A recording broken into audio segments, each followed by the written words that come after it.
a little nervous. I'm also in recovery, and I think it's so cool, what this place does, Local 19, to give people the opportunity to let them know, I'm struggling, because not every job is like that, and to not have that fear of losing your job, losing, financial security, it's like a huge step of releasing some sort of fear to get help. And everyone who has spoken before me, who's sober, congratulations. And I truly believe every last one of us are a miracle, because people are dying it's like an unheard of rate, and it's just getting worse. And when I came in, I sat down, and Adam's parents started to speak. I started to get teared up because I knew that I'm exactly where I'm supposed to be right now. So with the pink elephant, and it was, brought along like in my path. I had an intuition, and I saw a race going on in my neighborhood. I'm from Fishtown, and I was going to a meeting, and there were people running in the streets, and I had to turn to go a different way. I'm like, what is going on? So I pull up outside of my meeting, and there's tables set up, and it's a race to keep the Catholic school going.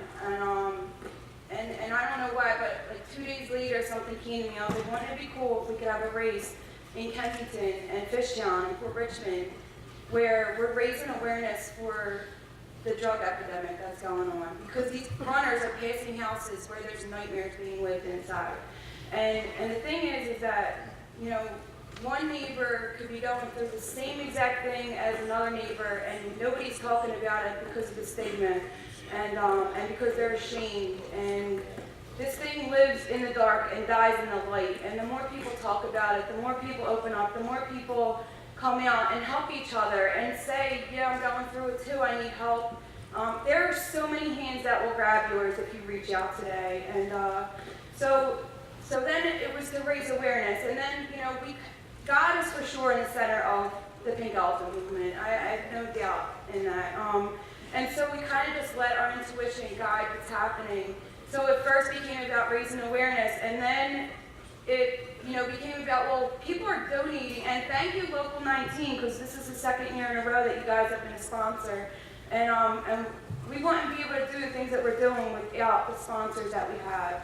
And so it was like, well, what are we going to do with the money? At first it was, we're going to help people who need treatment and recovery houses, and for some reason it didn't feel right, because it almost felt like we were giving people a break who just needed two weeks rest, and they were going back out. We wanted to see the money going to something that was going to be helpful. So the more we got behind the scenes, we were being introduced to the families and the grandparents that are raising their grandkids now, because the parents passed away, or the parents are still out there and unable to get a day sober.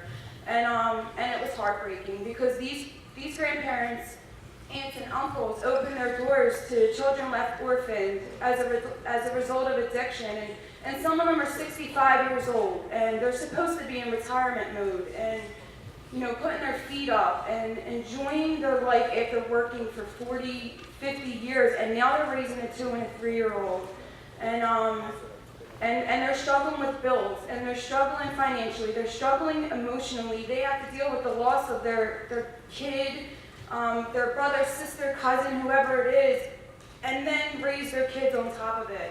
So the more we got to meet these families, we realized this is what we can use the money for. So last year we were able to give Christmas to 10 different kids. We were able to save the electric from getting shut off in a family's home. We were able to give money.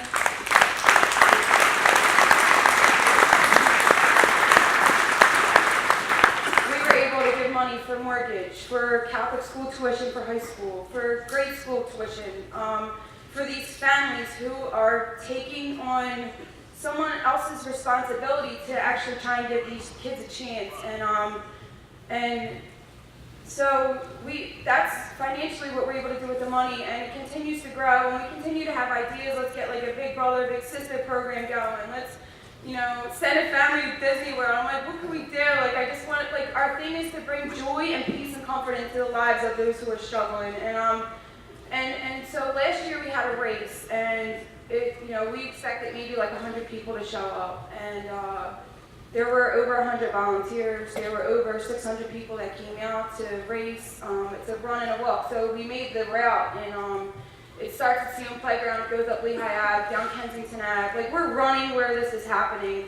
I feel like there's so many times I went to Delaware County, I went to New Jersey, I went to all these different places to raise awareness when it's happening in our backyards.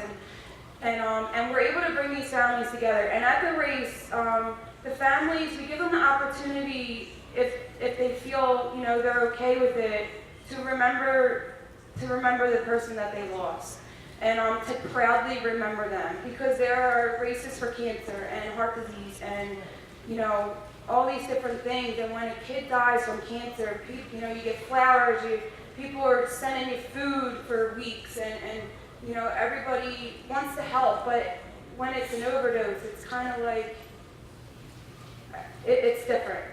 And we want to give these families an opportunity to proudly remember their loved one for who they were when they lived, and not what happened when they died. And because these kids, these people that are dying are good people, and we want to give them that opportunity to tell everyone who they really were. And last year we had 23 people that we remembered, and it's like bittersweet. This year we have 85. And, it's the families are able to find peace in that and comfort when they come to the race, to feel like they're not alone in what they're going through. And our hope is that, what we're doing is going to inspire other people to maybe, figure out their own thing. What can they bring to the world? What can they bring to their neighborhoods? Even if you're from New Jersey, if you're from Montgomery County, wherever, maybe you have something going on in your backyard that you want to address, and maybe this will inspire you to do the same. And we're just really grateful to be here. And if you're struggling today, reach out for help. There's help all over, and especially like with something like this, I know it's a lot harder when people don't have insurance, when or their insurance runs out or whatever it might be, and hopefully that gets a little better, because that needs a lot of work too. But if you're here and you're struggling, you work here, go to someone you trust, go to someone who you feel isn't going to judge you. You come to me after, judgment free, because I get it. I get what it's like to not be able to draw a sober breath. I went through it 7 straight years. I couldn't get a day. I tried.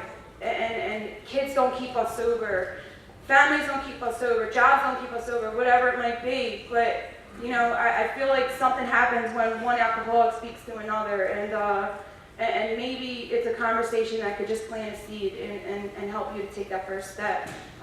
So again, we really want to thank you guys for having us here, for being a sponsor. And we have our race October 7th. It starts at Seum Playground on Aramigo and Lehigh Avenues.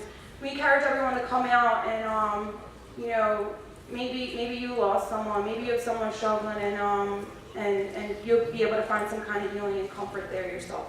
And thanks again, you guys. Thank you.